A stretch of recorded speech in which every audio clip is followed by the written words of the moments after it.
下来我们一样讲到的是1.2铝和2mm，它梯形接一样是梯度双脉冲。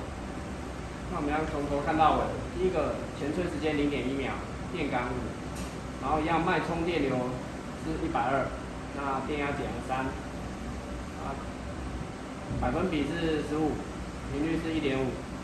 那这边的话，熔接电流我们希望大一点，所以我们这边调到70，跟之前的对接是有点差10安培。那在回火的部分，我们一样0.1秒，电压0，气体后吹一样2秒。那我们看到下面的一样，我们所有这边我们就会重新做一样，前面都是设定是一样的。电流双特使1.2汉斯以每2T。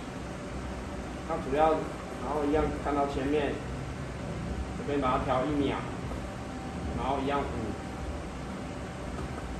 然后这边一样120减3，然后15，1.5。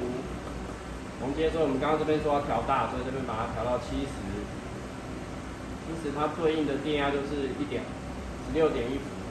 那我们这边就不动它了。那要回火是0.1秒0，然后气体是2秒。